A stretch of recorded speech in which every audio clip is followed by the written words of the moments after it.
sorry, I'm introducing myself. I'm Andrew Murray, the Chief of Staff of Unite and the former Chair of the Stop the War Coalition. So it's a pleasure to be chairing this meeting this evening, particularly after a remarkable couple of weeks where it seemed that the world was on the brink of yet another war, the attack on Syria, and we've since really unfolding from the parliamentary vote on the Thursday before last in Britain, a sort of hesitation now possibly ending up to the fact that the war, which certainly the neocons very much wanted to get going, may not now happen. We can't, of course, take that for granted or rest on our laurels, but there has been a remarkable turnaround, and part of the reason for that is without doubt the work that the Stop the War Coalition, CND, the anti-war movement has done over the last 12 years in this country in campaigning with the support of many trade unions against the wars in Iraq, Afghanistan, Libya, and now the dangers of war on Syria and beyond that, Iran. So we've got a good platform of speakers for this evening. We'll aim to finish this meeting in about an hour because I know it's been a long day for delegates. So without more ado, I'd like to invite our first speaker, who's the President of the National Union of Teachers, Beth Davies. Beth. Good evening. Can I just apologise before I start that I will be leaving early because we have an education reception tonight, and I'm sure you're listening to the press about all the issues going on in education at the moment. So we have to do some networking with each other because obviously we'll be marching around the streets pretty soon. I just want to put the NET stand really on where we are with issues such as this. We have an international peace and disarmament subcommittee of which I'm a member. And in fact, at half term I will be visiting Palestine and leading a delegation of our members over there to talk to Palestinian teachers and also to talk to some Israeli teachers as well. We deal as a union a lot with international issues, and we have motions that are passed in conference to do with this, because what we look at is education is a community, but regardless of whether you're in Britain, it's to do with the world, really. We see it for children and for teachers, and this is what we're very concerned about. And our union works for peace and disarmament, and it's one of the pillars of the NET's international solidarity work. The NET conference in 2013 called on the executive to give consideration to working with British and international charities working to end violence, particularly the use of drones in some of the poorest regions of the world, and to raise awareness about the true nature of the impact of war on children and their education. Conference 2012 reaffirmed its support for the Stop the War Coalition and opposed Western military intervention in the Arab region. In Conference 2009, we endorsed the view of Educational International that the targeting of the educational infrastructure, whether in Gaza or elsewhere, can never be acceptable. We asserted that schools and colleges should be safe havens for civilians, and in particular for children during military conflicts. Resolved to continue and increase the union's work through Educational International and other alliances to coordinate international trade union opposition to military invasions. Resolved to take every opportunity to oppose the UK government's involvement in invasions like Iraq and Afghanistan, and within the TUC to promote the union's opposition to invasions, wars and military conflict, to promote imperialist self-interests and the need for the UK foreign policy to break with that of Washington. And certainly that's what we're seeing now in Syria. Resolved to give high priority to providing solidarity and practical assistance to trade union and worker organisations in all areas of world conflict. And in 2008, the Global Campaign for Education reported that over half of the children out of school were living in countries where wars were taking place. Education to us is a fundamental right of every single child all over the world, serving as a bridge between all people for better, more peaceful lives. Education for Peace was a focus for discussion with both the GUPT and the ITU with the July 2013 Education International High-Level Mission to the Middle East. One child, one teacher, one pen and one book can change the world. Education is the only option. and that was Malala Yousafzai on her 16th birthday. We're speaking today, and we tell you that we have Cuban solidarity in the NUT and Unite Against Fascism as well, and also Palestine solidarity. We believe in a humanitarian and a political solution, not a solution that is war. And I was delighted today to see the announcement of Russia, because I think we're getting somewhere. It was very concerning when I heard about 1 million children in Syria who've been misplaced. To me, that's 1 million children. There are 1 million children in my country, in Wales. That would be all the children of Wales got misplaced. It's absolutely amazing when you put it into your own context.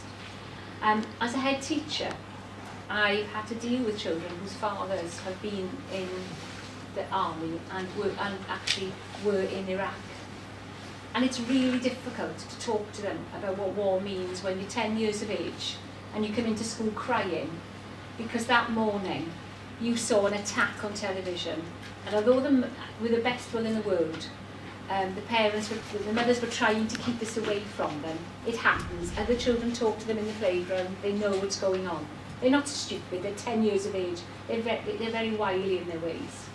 And we've had to deal with children who are saying, my dad is out there, miss, I don't know whether he's dead. And this is the human face of what we're dealing with in Britain. And how do we deal with it in a classroom full of children when they come into school and they're talking about it? And they're seeing horrendous images on television. And that's the real problem for us as teachers, because it's happening now. There are children in schools all over the country whose fathers are in the armed forces. And what I saw, I'm going to end with this and say, what I saw with Cameron was, it's funny, isn't it? He can tell us we're in austerity measures, and all of a sudden he wants to go to war, it seems, and use up a lot of money. Where's that money going to come from? We could do with it in education and health, couldn't we? And that's, for me, the real issue of what's going on in this country at the moment. And as a union, we're working very hard to obviously work with other areas of the world, but in this country as well. Thank you very much.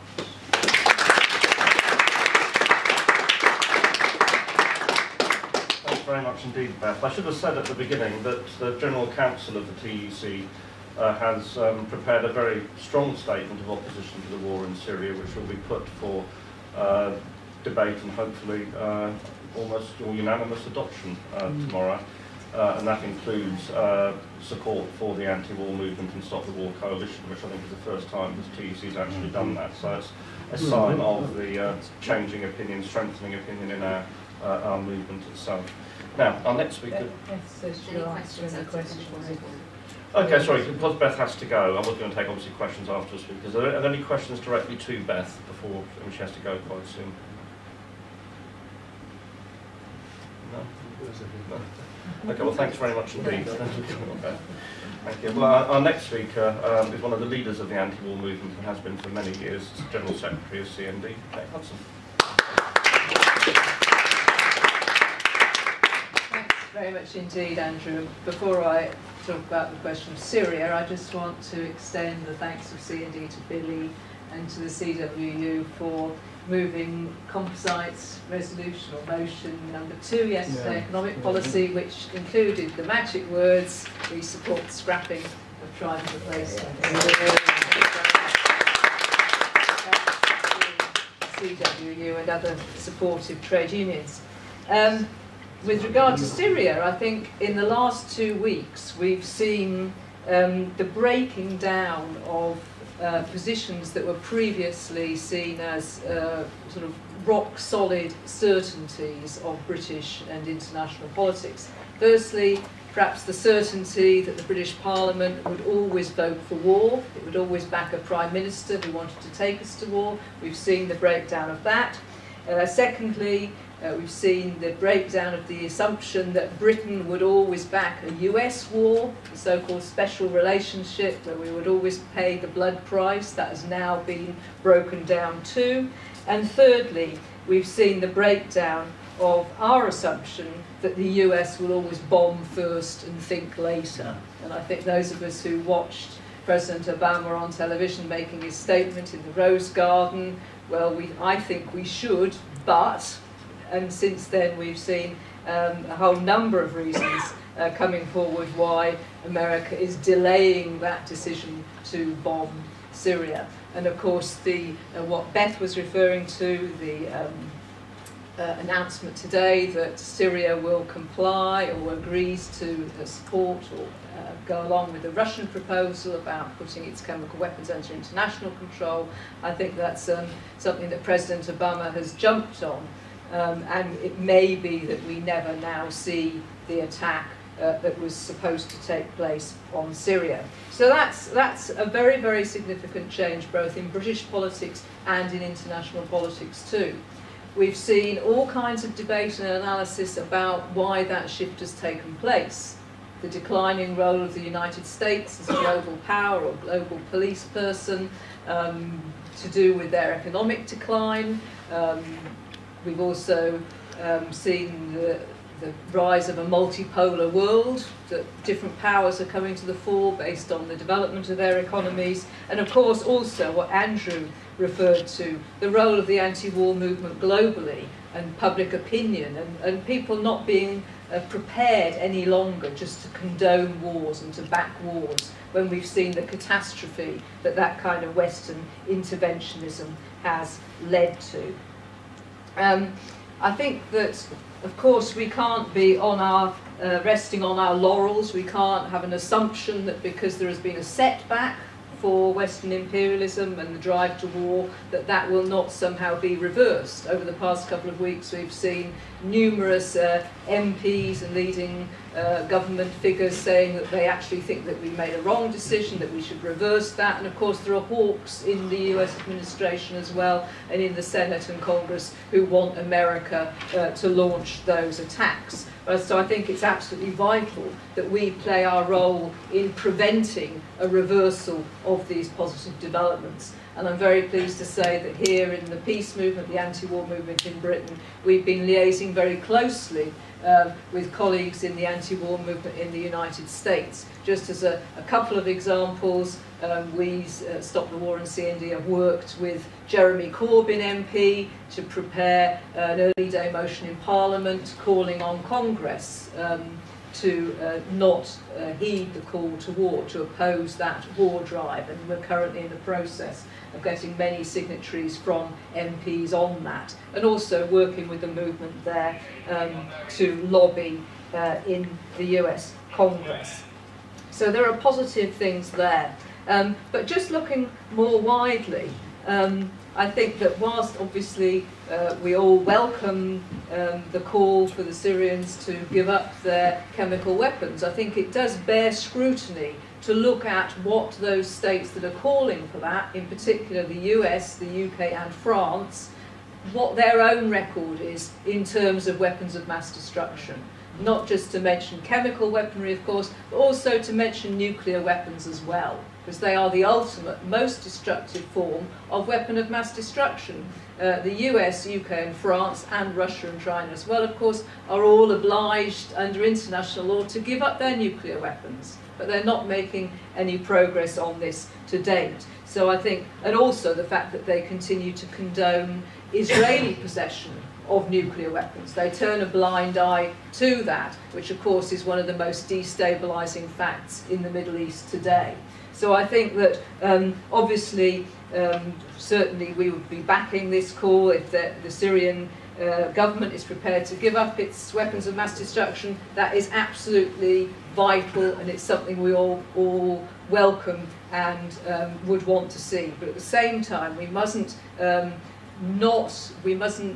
lose sight of the fact that our government, the US administration, the French and Russians and so on, also have their own role to play in this. Until we abolish these weapons once and for all, whether it's chemical, biological or nuclear weapons, we are going to live in a very, very dangerous world. So I urge us all really to continue with the struggle on those fronts, as well as the anti-war struggle itself. Thank you. Thanks very much indeed, Kate. And next, the General Secretary of a union that's been an absolute stalwart supporter of the anti-war movement for a long time now, and indeed has been a stalwart supporter himself personally. It's a pleasure to welcome General Secretary of the CWU, Billy Hayes. Thanks, Andrew, and thanks for the opportunity to speak here tonight. I mean, this has been a really important period of change within society in terms of war and peace. I remember when the anti-war in 2003, when the demonstrations and we built a movement to all of that, how different it felt from the Malvinas Falklands War. When, you know, to be against that particular war was to be a bit of a pariah. You know, it was very, very difficult to speak out, and I remember saying at the time in 2003 how you know, how different it was. It was a very big thing that it was such a mass movement, and all credit to Andrew, Lindsey, Kate, and others who helped create that movement. But I think the last couple of weeks has almost been absolutely incredible in terms of what's taken place. And I could just use a little anecdote. I was having dinner with myself and Dave War, having dinner with a woman called Moya Green, who's the chief executive of Royal Mail, and the chairman of Royal Mail, the chair of Royal Mail, is a guy called Sir Donald Bryden, who's a real high Tory. And we were talking about obviously the industry in which we have people, but then it just, for some reason, he made some wry remark about that, you know, about the privatisation of Royal Mail, unless the government folds, if they were to vote to go into Syria. Now, this is a high Tory talking about something that's kind of not, you would think he, and it kind of demonstrated the sea change, if you like, that's taken place in terms of that debate. And it ended, I was joking to Lindsey and Andrew a week or so ago, it's ended that thing, you know, the thing about the anti-war movement. Yeah, it was a big movement, wasn't it a fantastic movement, but what did you ever do? What did you ever achieve with that? Because Blair went to war. Well, we've got the answer now. We stopped them going into Syria.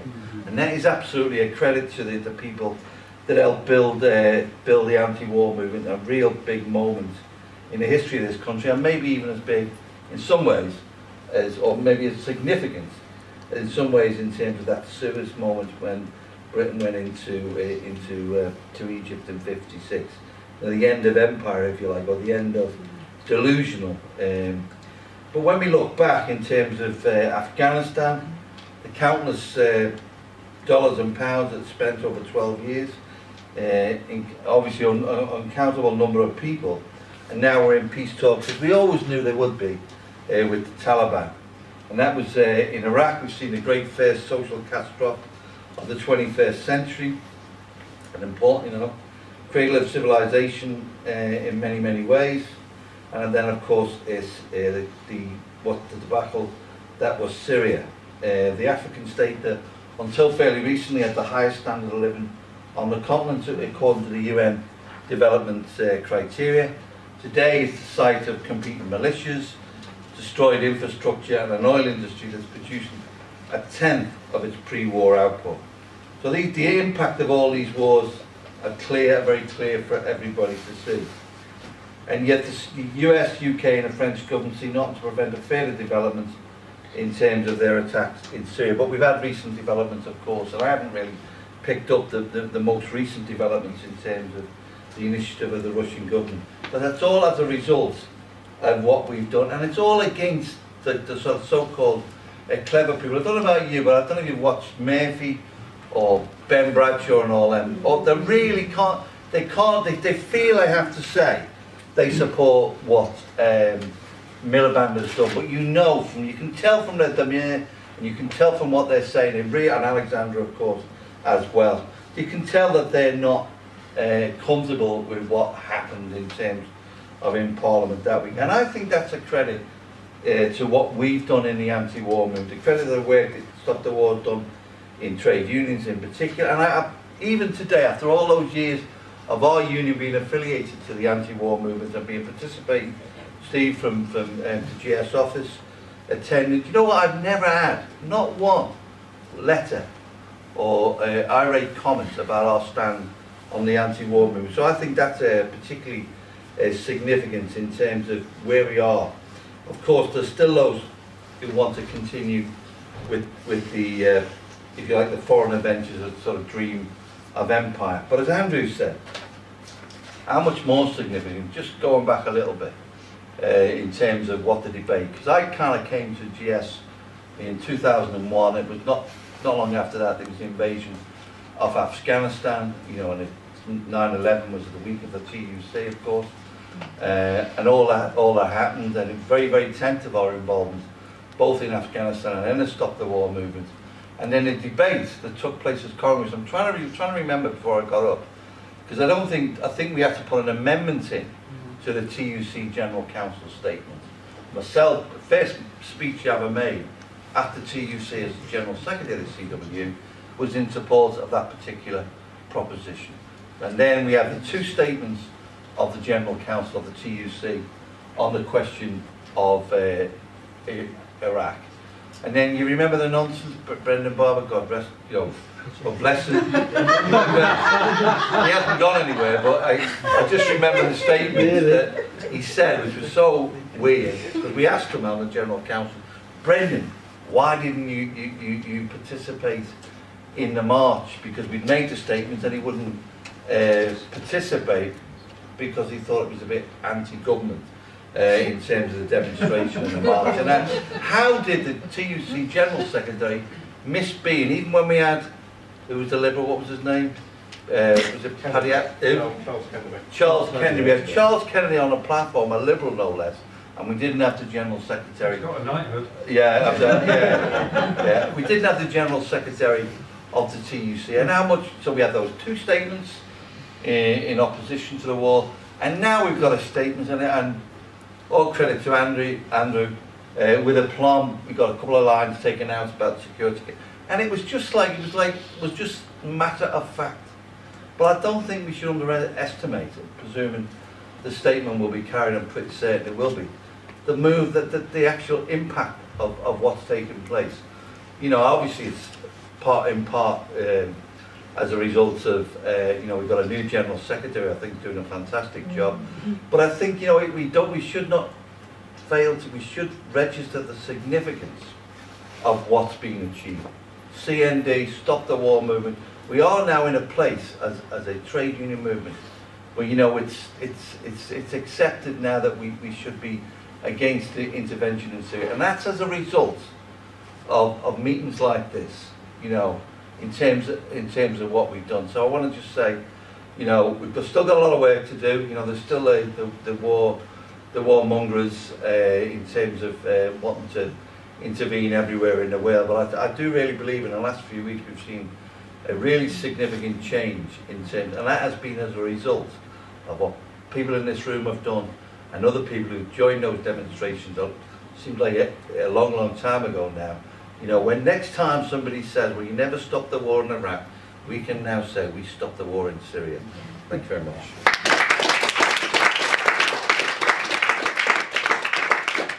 Thanks very much, Billy, and thanks for the great support the CWU gives our movement. Now, our final speaker from the top table is someone who's been absolutely central to that movement that Billy's been referring to from the very beginning, someone I've been very proud to work alongside over the last 12 years, the convener of the Stop the War Coalition, Lindsey Jones.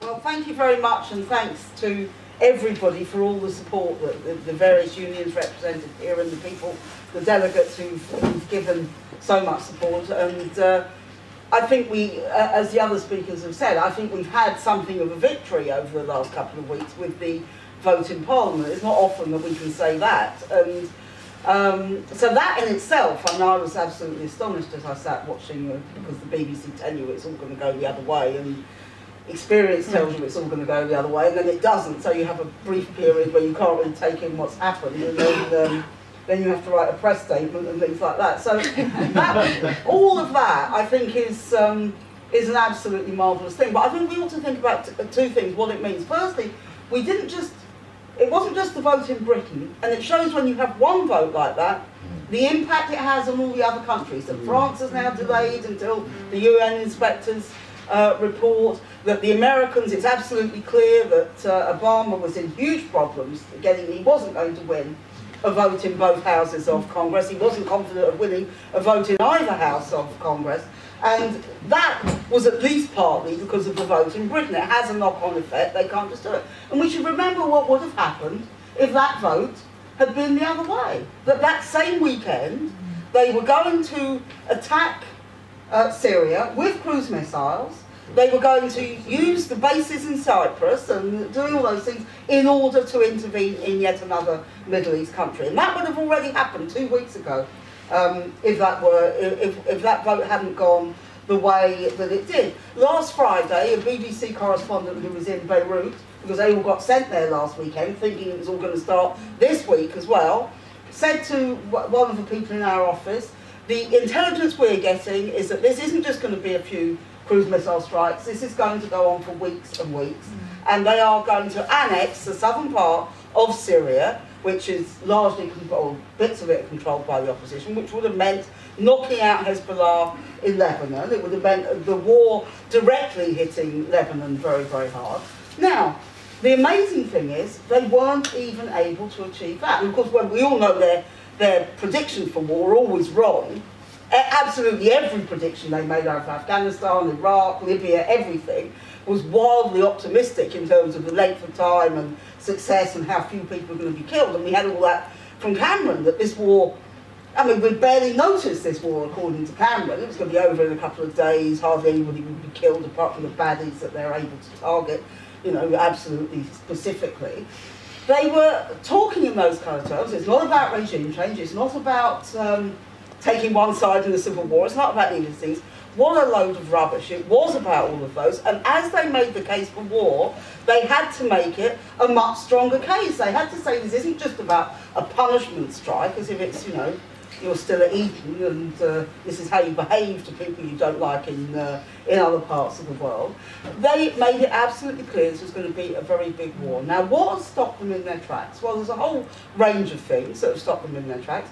One of them is public opinion, which is massively against the war, not just in this country, although it's strongest in this country, but in the United States and to a lesser extent in France as well, and that's very important. The fact that then the politicians who didn't have the guts to vote the right way 10 years ago are now frightened to do the wrong thing again, and that influences them.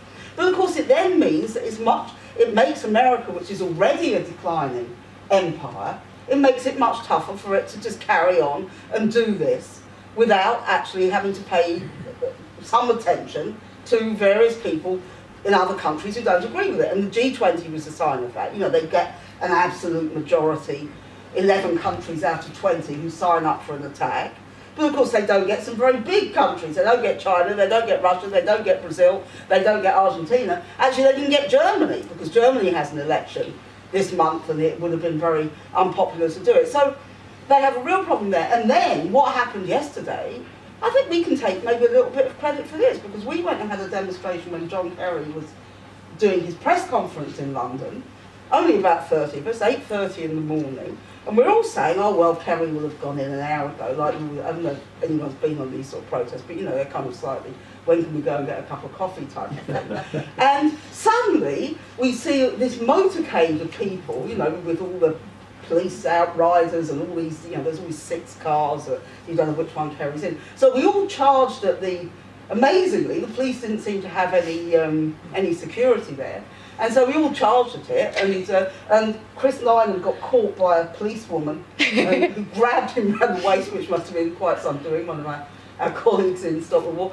And Kerry then goes in, now maybe he was a bit discombobulated by what happened outside, because the Americans aren't used to having protesters that close and personal to them.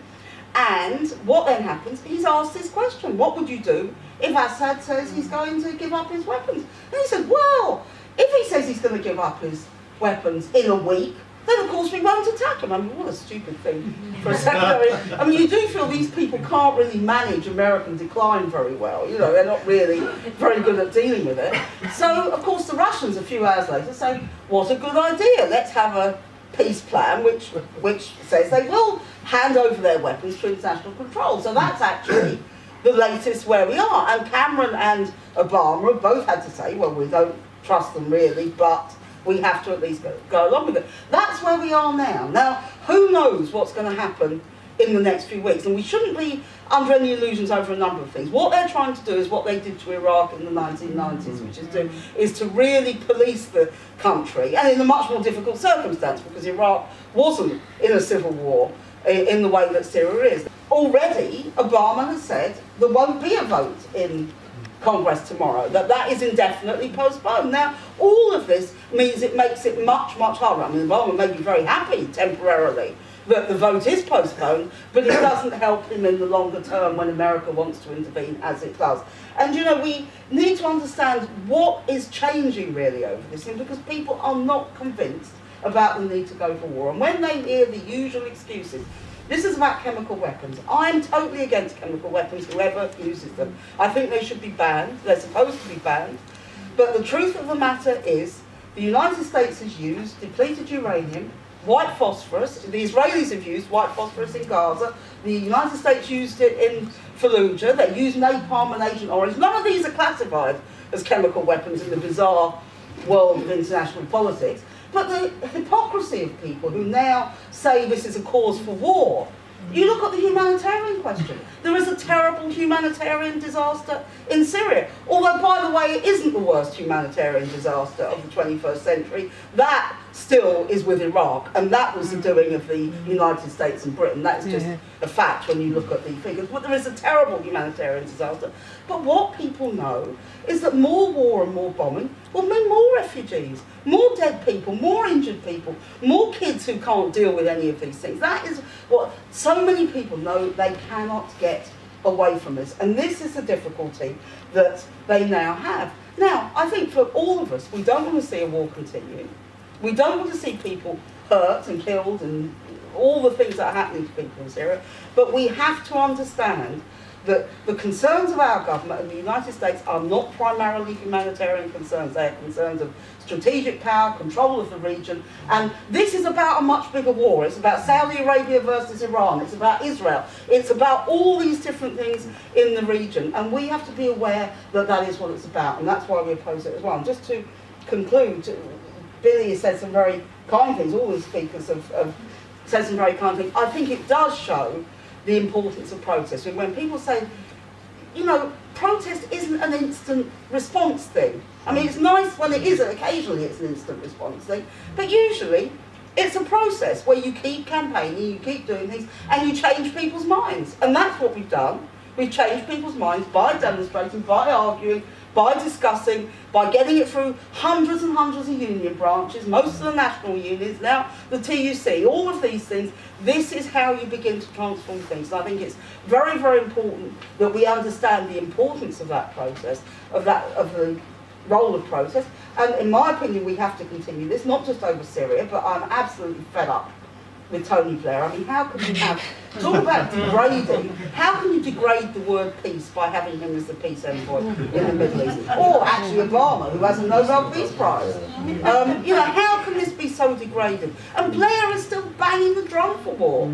I mean, somebody should tell him, go back in your cupboard or your expensive yacht or wherever you are. And so Chilcot has been delayed for another year, because Blair and Campbell and people are blocking it. That's what's happening, because they don't want the truth to come out. And that was about how you take people to war. So all these things are connected. It means we have to keep campaigning, we have to keep organising, and that means do everything you can to support Stop the War and affiliate, and you know, you can get your union branch to affiliate, you can get your region to affiliate. We need the support, we need the money, and we have to keep putting this argument to a wider and wider audience until we have forced the government, not just on one vote, but permanently to abandon this foreign policy which has done so much terrible damage over the last 12 years.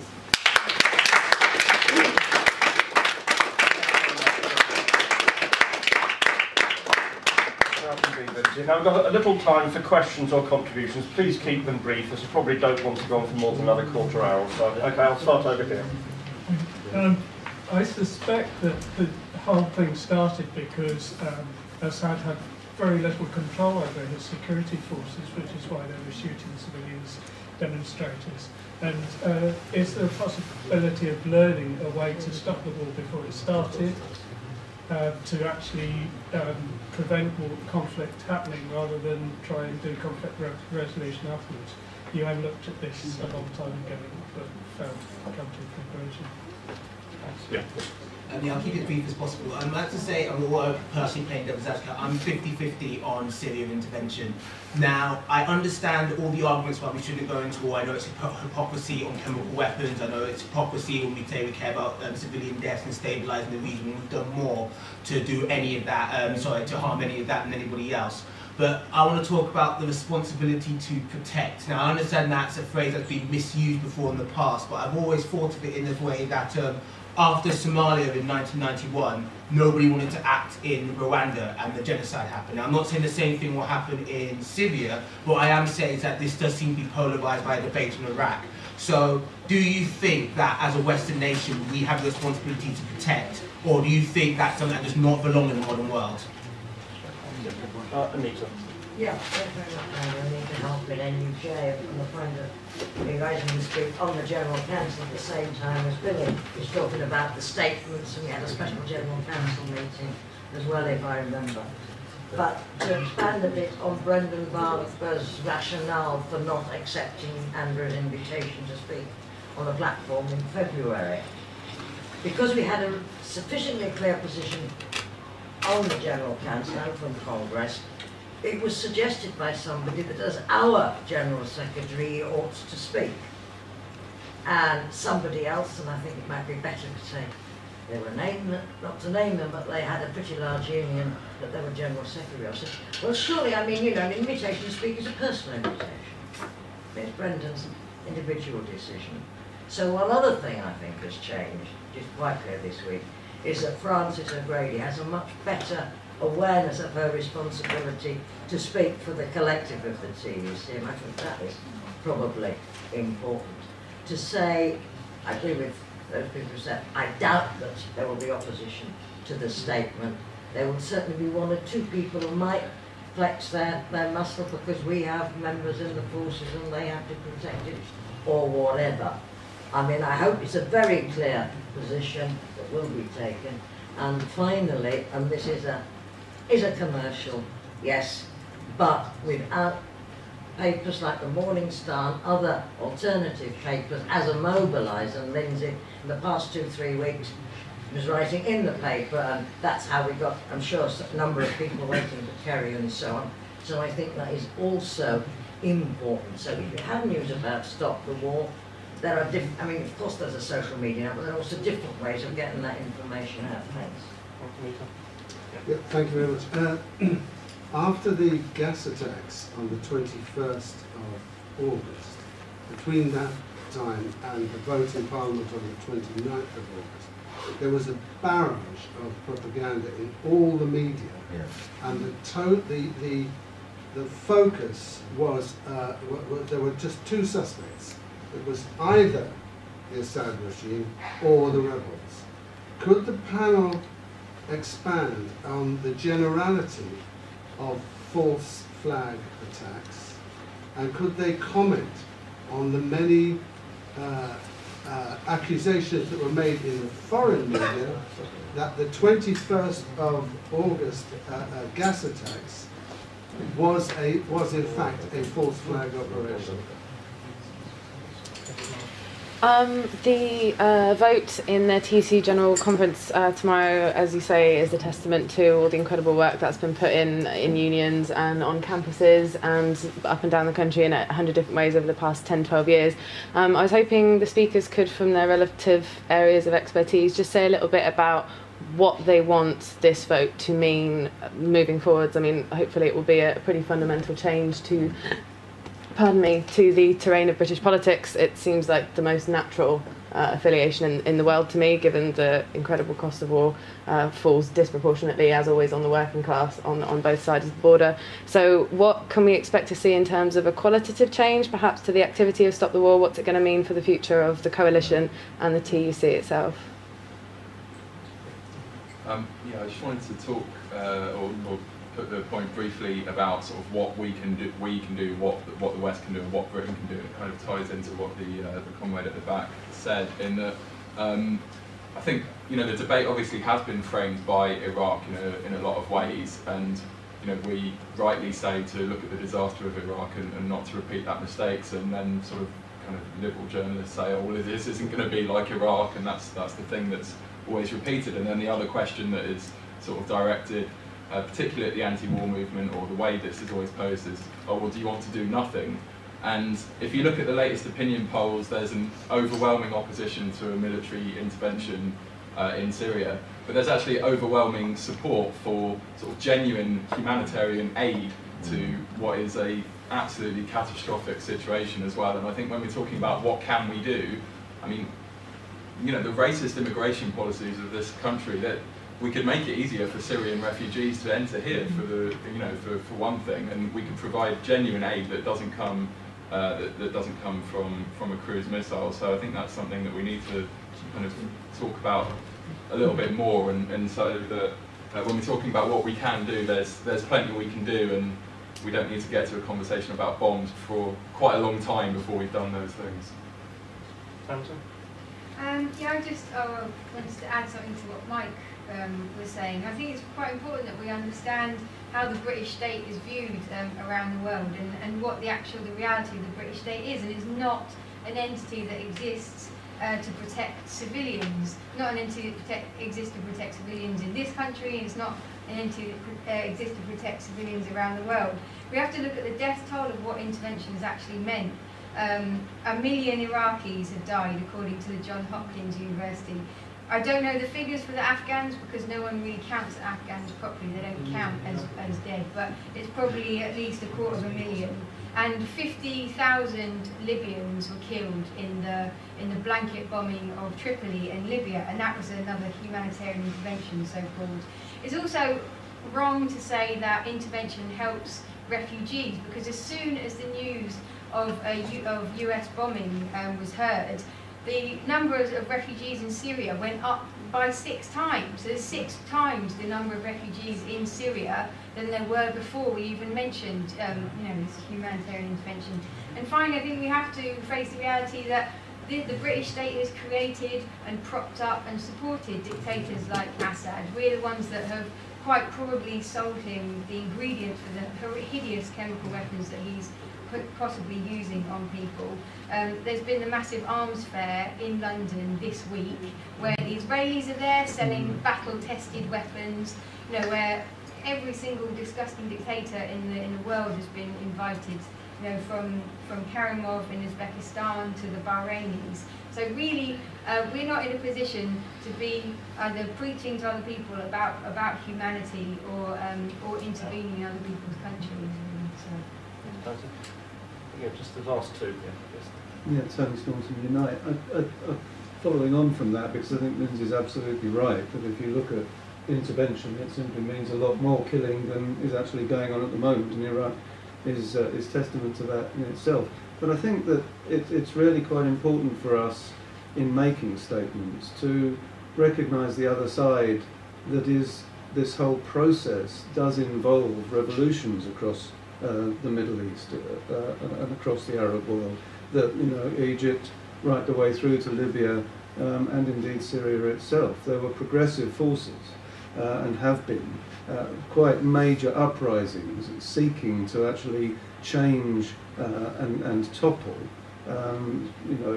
authoritarian state regimes across the Middle East, and that is very, very unsettling for Western powers and the United States and the Project for a New American Century and all the rest, just as also their intention is that they want to topple Iran and they want to strengthen Israel, etc., etc. And I think we need to not simply have statements against the war, but actually recognise that the intentions of the West, Western powers, are very much to undermine progressive forces because of their allegiance with Saudi Arabia, etc., etc. And really, it is a fantastic testament to the work of the organisations that we've got a statement from the Trade Union Congress tomorrow on this. And I think that at the same time we should be working to make sure that we are actively supporting progressive forces. That's not simply in terms of the Western aid, and we know the problems that go with Western aid in terms of the political ties and the financial ties that go with Western aid, but actually an independent trade union and socialist support that is about supporting progressive movements across the Middle East and against the tyranny of their own ruling class. I like simple solutions to complex problems, so I'm looking for a simple solution. And I'm saying to myself, well, what's driving this madness? What's at the centre of all this madness? And it's probably money systems. Maybe somebody can expand on that, but I think it's money systems. Is it possible to abolish money? And it must be, because there's 8 million species on this planet and none of them use money apart from the humans. So this is the way I'm thinking. Maybe there is a simple solution. Can we develop moneyless societies which might resolve all this madness? Thanks. I think I've called everyone. I'm going to ask the 3 speakers to reply in just a second. But just before asking them, I wanted to take up, I think, the point that was raised up, what does this vote in the TUC mean? Well, I think it's partly, it is part of a broader and very welcome shift as to how the TUC is relating to, to mass movements and struggle generally, because it's noticeable that Frances O'Grady spoke at the People's Assembly, which I think one could not assume her predecessor necessarily would have done, and it's part of, I think, of a new attempt for the TUC to engage with a wider range of campaigning organisations to get over what has been traditionally a fairly neurotic fear of the left or anything that's not very tightly controlled. And I think this is a completely welcome development, not only in relation to how the TUC is responding to the anti-war movement, but probably across a broader range as well. Because we shouldn't overlook the significance of this. Billy talked about the problems in 2003, the timid and belated way the TUC came to even a position on Iraq. It did come to a position on Iraq, and the right one, but late in the day, and it wouldn't engage with the mass movement.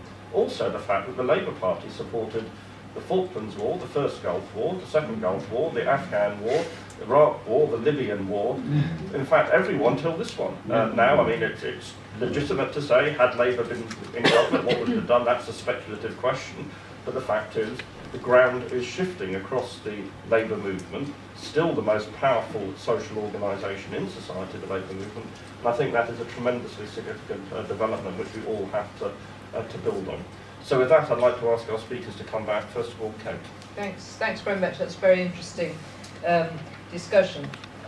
On the first point about conflict resolution before conflict, I think that what the events of the last couple of weeks have shown is that actually it is possible to put far more diplomatic and political effort into achieving resolutions or solving problems, than has previously been recognised or accepted by governments. I mean, it's almost as if their previous thinking was actually, well, let's bomb them first and then work for a diplomatic and military settlement after. But now it's almost as if they've sort of miraculously discovered that actually you can go and have a dialogue and you can talk about having a conference and getting people around the table. So I think that would be a first stage.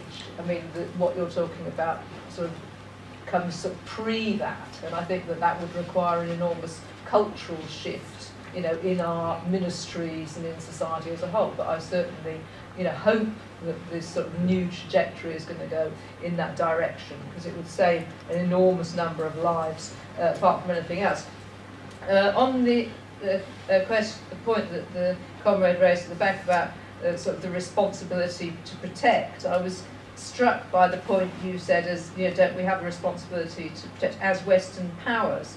And I suppose that was a big sort of exclamation mark for me, because as far as I can see, as Western powers, why do we have, as Western powers, a responsibility to protect, when if you look at history, both, contemporary and going back over hundreds of years, it's precisely us, the Western powers, that have caused the vast majority of these problems, whether it's through economic intervention, you know, sort of stripping out the assets and resources from our former colonies, or whether it's arbitrarily dividing states and peoples to create, you know, new countries and colonies to rule. You know, we are at the heart of that. We're the last people who should be thinking that we have some role or right to go in there and tell other people how to live, sort of mess around with their political and economic systems. So that's what I think about that. I mean, if anyone has the responsibility to protect, it is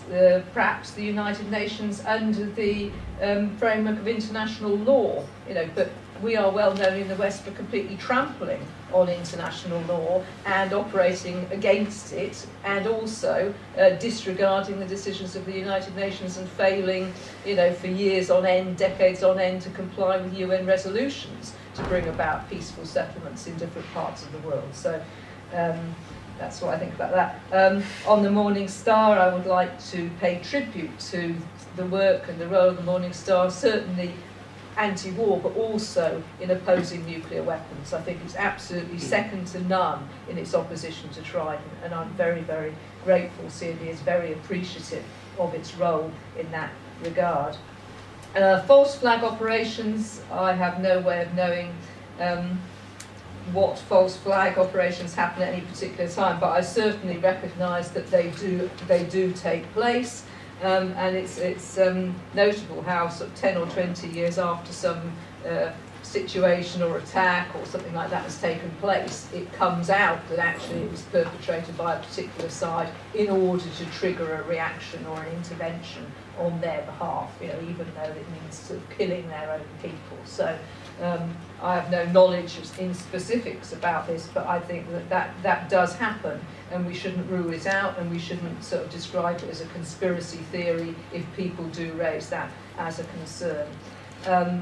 With regard to the TUC position, I would just like to say that certainly from our point of view, under Francis's leadership now as General Secretary, I think we've seen a shift in TUC, you know, certainly very noticeable to us, and we certainly welcome that very, very much indeed. And as far as we can see, all these developments are bringing the TUC and the movement further in line with the values of peace and justice on which it has been founded. You know, sometimes it strays away from that, or because of, you know, different political relationships or tensions, it doesn't sort of live up to that. But I see it now as sort of moving much more in that direction. I think that's hugely welcome.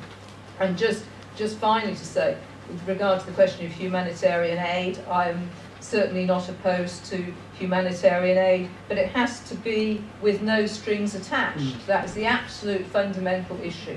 And I'm reminded of what Arundhati Roy, the great Indian peace activist, said about the way in which the West controls people through the checkbook and the cruise missile, you know, and the control through the checkbook under the guise of humanitarian aid is completely unacceptable. And peoples have the right to determine their own destiny. That is the recent trend. And that means, as far as I can see, no Western intervention, whether it's military or indeed whether it's political or economic. That is the bottom line, and that's what we're about. Thank you. Thanks very much, Kate. I think Kate's obviously answered a number of the points that come up, but Billy? Yeah, I mean, I think the point that was asked about what do we do next, I mean, I think it's a bit of digest what's already happened and the significance, and there's a lot more to do, obviously, and a bit more of an explanation of actually what's going on as opposed to what we're told is going on. And that is about incitement of Iran. I mean, that's quite clear what this is about.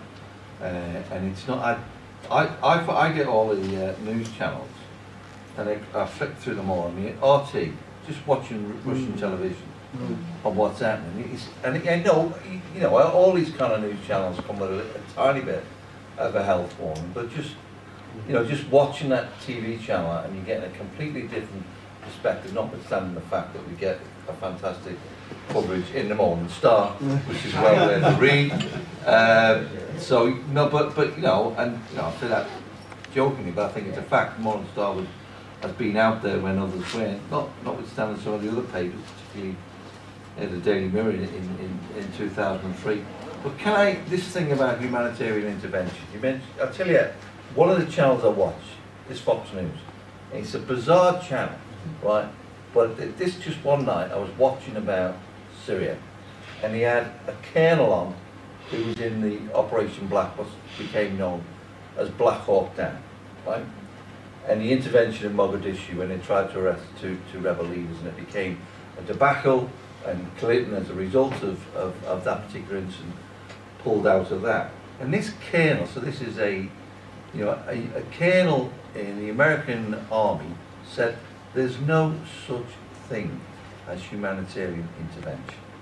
Every intervention is based on needs, and I think that's particularly precise in terms of humanity.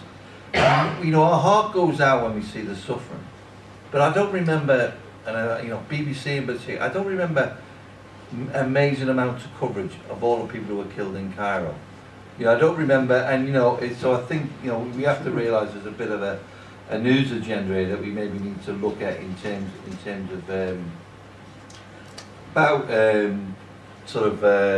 things that were set up, as I understand the point. I think of the Gulf of Tonkin incident that led to Americans' intervention in the Vietnam War, and also Syria. I mean, what a lie that was. Syria, it's all come out many years later. I think it came out quite recently, so quite early, not long after. And I think what we've seen is a sea change in British society in terms of what took place on that vote. And the other thing, finally, is I think what we've witnessed this week under France's leadership, it's almost been a double take. All of a sudden, we've gone from being in a minority to being part of a majority. And to be honest with you, given the activity most of us have in this room, that takes kind of some getting used to. It's a bit horrible when everyone agrees with you. But finally, just to go back to your question again, I think we need to start thinking about where we are on Trident and stuff like that. It's a difficult one, because we've got people in the industries and stuff like that. But I think that's maybe the next phase in this, and I think there's tremendous potential there now, given the votes on Syria. So that's it. Thanks. Thanks very much indeed, Billy, and finally Lindsey. Okay, well, Billy and Kate have answered a lot of questions, so I won't answer most of them. Just on the responsibility to protect, which was the doctrine that was introduced by the so-called international community in, 2007, which incidentally can only be applied when the UN agrees, so, which they always forget to tell you when they're kind of discussing this. I'm very sceptical about the whole motivation for it and the way it's applied, because I think the motivation for it was humanitarian intervention is now part and parcel of every international intervention. In other words, they tug people's heartstrings in order to get them to justify war. That is what they're doing, which isn't to minimise the question of Rwanda or anything else, although, as you know, there is a war brewing in Congo and Rwanda now, and are we hearing too much about that? The Rohingya in Burma are mainly Muslims who are being totally persecuted by the Burmese, majority Burmese, and who are suffering very badly. You don't hear a whisper of it. You don't hear anything about Kashmir. I mean, we could all go. There are many examples. So we should think about what these doctrines are about and the way that they're applied. And I think we have to say there should be an alternative to this kind of the big countries telling everybody else how they should and shouldn't behave. The question of the progressive elements in Syria.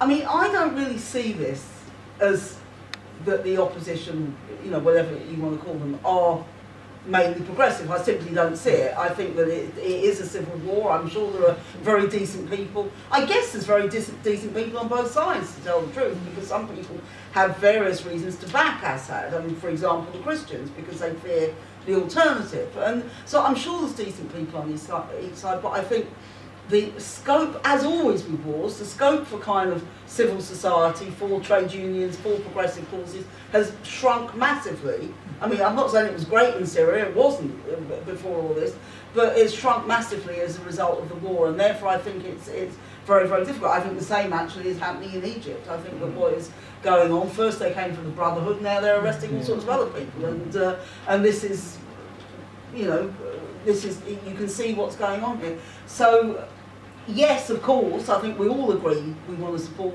you know, women's groups, trade union rights, human rights and so on, but I think it's actually a lot more difficult. Just finally, on the question of, I mean, I agree very much. I think the TUC vote, or hopefully what will be the TUC vote, what's being proposed tomorrow, is a historic change. We do know, I mean, it was quite incredible how bad it was 10 years ago when practically every single union individually supported the campaign and came and spoke in Hyde Park and everything and played a full role in it. The TUC didn't feel that it could do that. It's not only build, stop the war and CND and the anti-war movement generally, but of course we should link these issues up. They're linked to, it's linked to Islamophobia and the racism that's grown.